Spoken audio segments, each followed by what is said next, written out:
Lucy was a normal woman. She was in her late 30s and moderately pretty.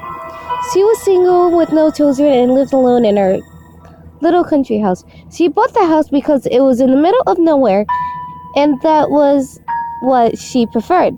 Lucy had arthrophobia, an irrational fear of people. As a result, she was extremely antisocial. After moving in, Lizzie lived in a house completely normally. There was nothing strange or anomalous about the house, other than the rumors that 11 out of 14 previous owners had committed suicide in the house. But they were just stupid rumors. After 2.5 years of living there, Lizzie had strange dreams. It was not a nightmare, it was just odd. She dreamed that she was an infant crying. She was in the arms of her father, and he was saying comforting words to her to soothe her. As Lizzie looked up at her father's face, she saw something disturbing. He had no eyes. He was not faceless, nor did he have dark, empty eye sockets where his eyes should have been.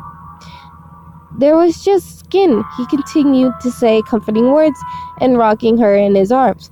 Lizzie woke up. She was not frightened, but slightly disturbed. She shook off the dream, however, continued her business as usual. Less than a month later, Lizzie had the exact same dream again, with the same reaction. Mildly disturbed, she continued her life without further thoughts of concern. 4 weeks later, she had the dream again. The next time only took a half weeks to occur. 1 week, 6 days, 4 days, 2 days, then the dream became a nightly occurrence for Lizzie. By now, she was genuinely scared. She began to dread going to sleep each night, afraid of having the dream. The dream itself was no frightening than it was originally was, but Lizzie was definitely afraid. A week after the nightmare became daily, she began to feel like she was being watched.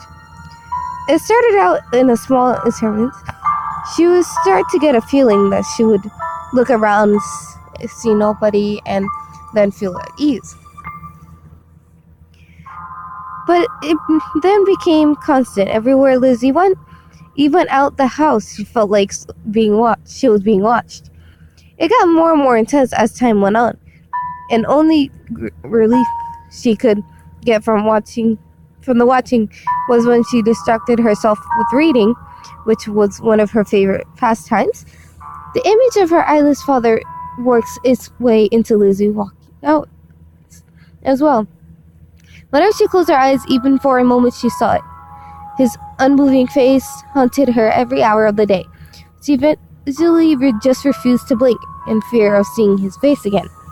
It was nearly impossible, but she tried to keep her eyes open all the time. She lost sleep.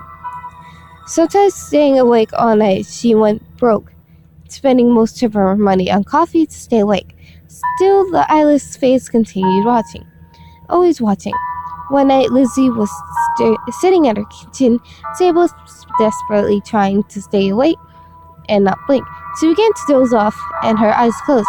She saw a horrifying image of herself, with no eyes, just like the vision of her father.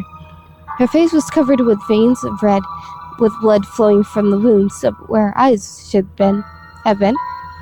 The rest of her face appeared calm and motionless, even though her vision had no eyes. Lizzie could tell that it was looking straight at her.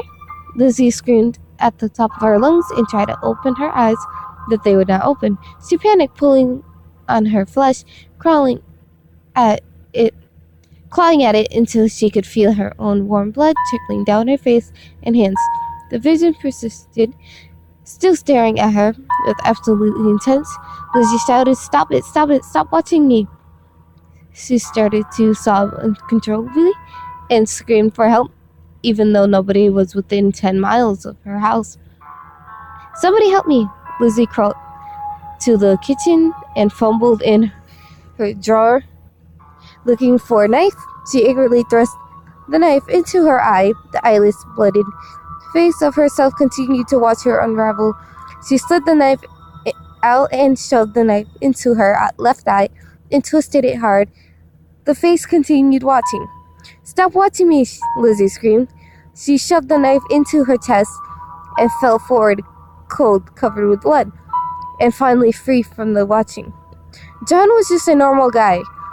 He was in his 50s when he moved into his little country house. There was nothing strange or anomalous about the house, other than the rumors that 12 out of 15 previous owners had committed suicide in the house, but they were just stupid rumors.